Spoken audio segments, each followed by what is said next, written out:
हकीकत यह है कि भारतीय जनता पार्टी इस देश के युवाओं के मुद्दे उठाना भूल गई है।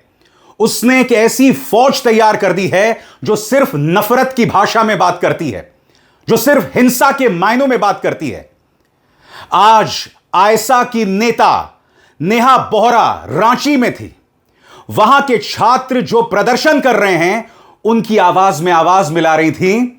भारतीय जनता पार्टी या उसके युवा संगठनों से जुड़ा एक व्यक्ति जाता है और उन पर इंक फेंक देता है। मैं आपसे एक सवाल पूछना चाहता हूं। कल ही मोहन भागवत ने कहा था कि जो जेनजी आंदोलन कर रहा है वो एंटी नेशनल नहीं है। तो बड़ा सवाल, भारतीय जनता पार्टी, उसके सहयोगी संगठन, उसके पैतृक संस्था इस दोगलेपन में कैसे जीती है? इस तरह के दोहरे मापदंड क्यों हैं? सबसे पहले मैं आपको बतलाना चाहता हूं, जिस शख्स ने आयसा की नेता नेहा बोहरा पर इंक फेंकी, वो क्या कह रहा है। उसे प्रॉब्लम इस बात को लेकर है कि नेहा बोहरा उमर खालिद के पक्ष में बात कहती हैं, मगर मुद्दा वो नहीं है दोस्तों। नेहा, वो शख्स जिसने जंतर मंतर में आमरण अनशन किया था, वो झारखंड भी पहुंची वहां के छात्रों की आवाज में अपनी आवाज उठाने को लेकर, मगर हुआ क्या? उन पर इंक फेंक दी गई। देखिए वो युवा क्या कह रहा था।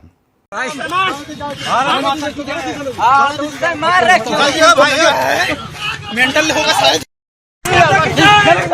चल जा जा जा जा नहीं आजा। क्यों फेंके? मगर नेहा डरी नहीं। उन्होंने कहा कि भारतीय जनता पार्टी और आरएसएस चाहे जितना भी चाह ले, वो इस आंदोलन को हाईजैक नहीं कर सकती। सुनिए क्या कह रही है नेहा।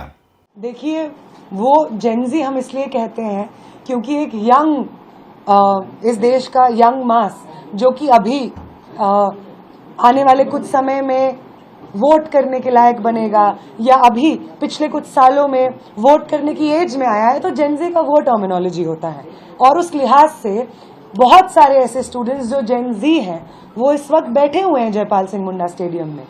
इसलिए भाजपा आरएसएस चाहे तमाम कोशिश कर ले, प्रधानमंत्री वीडियो पे वीडियो बना दें, उनके सांसद पार्लियामेंट से अजीब अजीब हरकतें करें अपने आप को जेनजी के प्रति रिलेटेबल बनाने के लिए, मोहन भागवत चाहे जेनजी के साथ वार्तालाप क्यों ना कर ले, उन्होंने जिस तरीके का धोखा इस देश के जेनजी नौजवानों को, मिलेनियल हर जनरेशन को दे दिया है, वो हम सब के दिलो दिमाग में बसा हुआ है।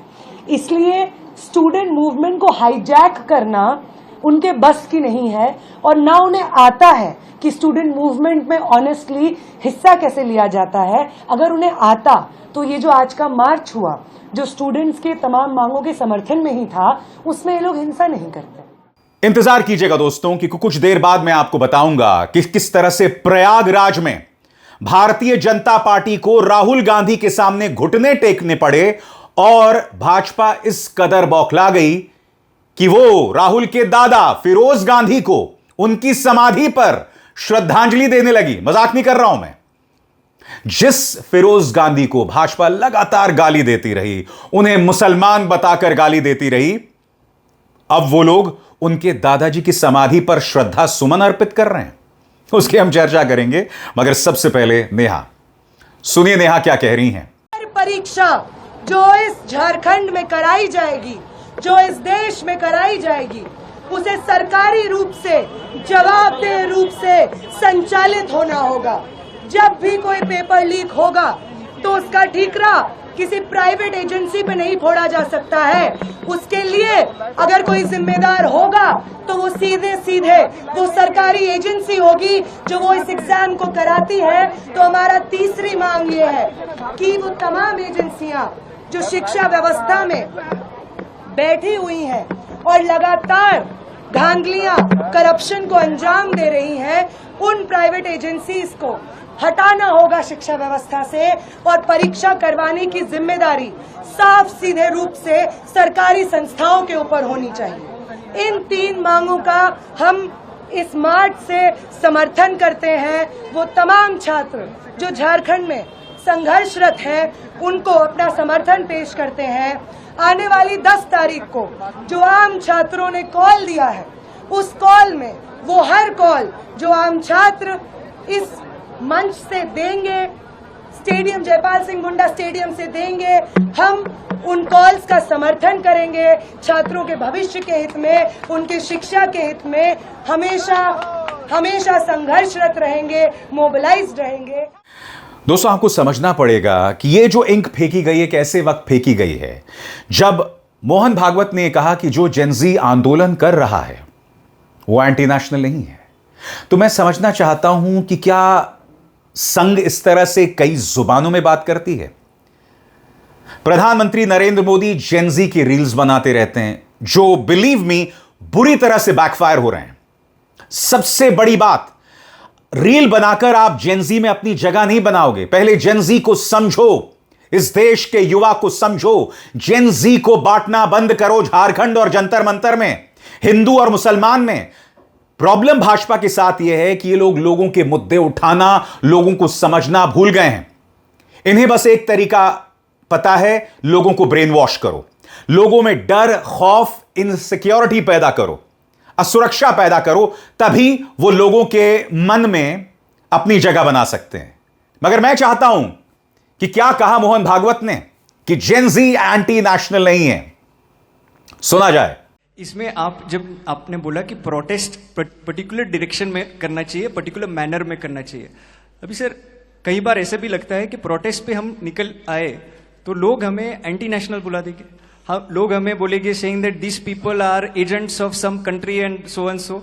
तो सर नहीं, इसमें वो मैं कह रहा हूं ना, इसमें मैं कह रहा हूं हाँ, कि जेनजी अगर एजिटेशन कर रही है तो एंटी नेशनल तो है नहीं, अपने लोग हैं, अपनी नेक्स्ट जनरेशन है। जी सर, इस अपनेपन से डायलॉग का साथ मैंने बोला अपनापन चाहिए, संबंध चाहिए, वो हमारा संबंध है, उसका रिकॉग्निशन चाहिए, तब ये डायलॉग होता है। वहां की बात हमको समझ में आती है, हमारी बात वहां समझ में आती है, ये होता है, तो होना चाहिए। और अब एक जरूरी संदेश, सच के इस सफर में मेरा साथी बनिए, मेरा चैनल ज्वाइन कीजिए और इनमें से एक विकल्प, एक ऑप्शन चुनिए। शुक्रिया। और इसके जवाब में अभिजीत दिपके ने कहा है कि दूध का दूध और पानी का पानी हो जाए। सबसे ज्यादा fake videos Bhajpa IT cell फैलाता है, कहीं ना कहीं सुधार आपको वहां से करना पड़ेगा। अभिजीत दिपके। बिल्कुल जांचना चाहिए। आप देखिए, अगर सबसे ज़्यादा फेक वीडियोस कहीं से निकलेंगे तो आईटी सेल के निकलेंगे। तो मैं चाहता हूँ मोहन भागवत की स्टेटमेंट, इस बात को भी मान लिया जाए, इन्वेस्टिगेशन किया जाए, कौन सा वीडियो सही है, कौन सा गलत है।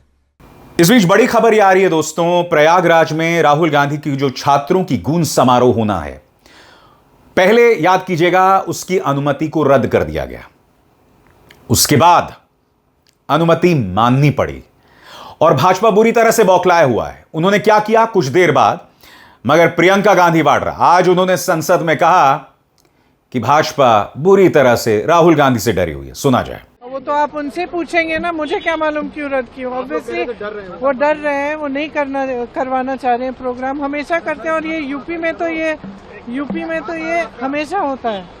हमारे साथ तो जब मैं यूपी में थी तो हर चीज के लिए परमिशन नहीं मिलता था तो नजरबंद कर लेते थे।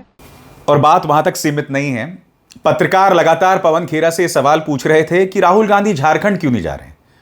पहली बात, राहुल गांधी तो जंतर मंतर भी नहीं गए, मगर राहुल गांधी प्रधानमंत्री नरेंद्र मोदी के निवास स्थान के बाहर उन्होंने धरना दिया था, उनकी नाक से खून तक निकला था। पवन खेरा कह रहे हैं कि हर जगह राहुल गांधी जाएं तो प्रधानमंत्री किस लिए हैं। उन्होंने यह तक कहा कि वहां जमीन पर आंदोलनकारियों के साथ कांग्रेस खड़ी है। अभिमन्यु पुनिया, विनोद जाखड़, आभा प्रसाद, तमाम कांग्रेस के नेता वहां मौजूद हैं। सबसे बड़ी बात, वहां की सरकार आंदोलनकारी छात्रों के साथ कोई दमन भी नहीं कर रही है। सुनिए क्या कह रहे हैं पवन खेरा। हमारी डेलीगेशन गई है, हर चीज राहुल गांधी करेंगे, मोदी कुछ नहीं करेंगे। अमित शाह पार्लियामेंट में भी नहीं आएंगे और आप लोग आके पूछेंगे राहुल जी क्या करेंगे, राहुल जी ये करेंगे, राहुल जी क्या क्या करेंगे, ये बता दीजिए, लिस्ट हमें दे दीजिए मोदी जी से मंगवा के। मोदी जी क्यों नहीं आ रहे पार्लियामेंट में? आज 18वां दिन है, देखा आपने हाउस के अंदर मोदी जी को या अमित शाह को? राहुल जी वहां क्यों नहीं गए, राहुल जी वहां जा रहे हैं, नहीं जा रहे, कमाल कर रहे हैं आप लोग। मगर मैं आपको बताता हूं भाजपा क्या कर रही है। भाजपा इस कदर बौखलाई हुई है ना। प्रयागराज में देखिए दोस्तों, फिरोज गांधी की समाधि पर श्रद्धा सुमन अर्पित किए जा रहे हैं। क्यों? क्योंकि फिरोज गांधी राहुल गांधी के दादा हैं और भारतीय जनता पार्टी कह रही है कि राहुल उनको याद नहीं करते हैं। तो इसमें आपको क्या तकलीफ है, यह सवाल पूछा जाना चाहिए। तुम लगातार फिरोज गांधी को गाली देते रहे, उनके धर्म को लेकर, उनके मजहब को लेकर उन्हें मुसलमान बताते रहे।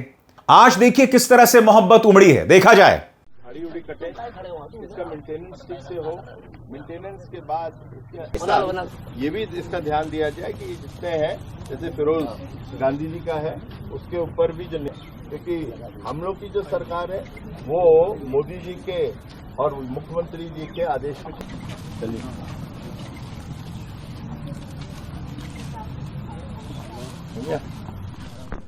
और यह मत सोचिए कि ये भाजपा के कुछ कार्यकर्ता हैं। सिद्धार्थनाथ सिंह सरकार में मंत्री विधायक, वो कह रहे हैं कि कैसी संस्कृति है कि राहुल गांधी अपने दादा को याद नहीं करते हैं। सुनिए क्या कह रहे हैं सिद्धार्थनाथ सिंह। राहुल गांधी, तुम कल आ रहे हो प्रयागराज, आपकी बहन आ चुकी है प्रयागराज। आप अपने दादाजी को क्यों नहीं पूछते? आप अपने दादाजी को कब पूछोगे? क्या आपके जो संस्कृति है वो क्या है? हमारी भारतीय संस्कृति कहती है कि आप उनको पूछते हैं, अपने बड़े होते हैं, चाहे कितने भी मतभेद हो जाए, मगर आप नहीं करते। तो आपको किस अधिकार से आप जेनजी को समझाओगे, युवाओं को समझाओगे कि वो क्या करें भविष्य में? तो वो उनको फिर वही सिखाओगे। अब ये क्रिश्चियन संस्कृति तो हो सकती है, वह भारतीय संस्कृति नहीं हो सकती। मैं बार बार कह रहा हूं दोस्तों, भारतीय जनता पार्टी इस देश की जनता के मुद्दों से कोसों दूर हो गई है। इन्हें सिर्फ हिंदू मुस्लिम करना आता है, उसके अलावा कुछ नहीं। वरना मुझे बताइए, झारखंड में जो आंदोलन हो रहा है, विपक्ष में है भाजपा, मगर भाजपा क्या कर रही है? अमित मालवीय यहां बैठकर उसे हिंदू मुस्लिम करता है। अंबानी न्यूज चैनल अपने एक दंगाई एंकर को भेजता है, वो वहां पर जाके बिरयानी वर्सेस मंदिर कर रहा है। इनके सारे प्लान्स फेल हो गए हैं। कायदे से भाजपा को वहां पर आवाज बनना चाहिए, मगर जो पार्टी सिर्फ हिंदू मुस्लिम करना जानती है, जो पार्टी जिसकी सोच में सिर्फ हिंसा सीमित रह गई है, वो और क्या करेगी मुझे बताइए? यह सवाल तो पूछा जाना चाहिए ना। बहरहाल जो भी है, घटनाक्रम बहुत दिलचस्प है। प्रयागराज की तरफ अब सबकी निगाह है, जहां राहुल के छात्रों की गूंज समारोह होने वाला है।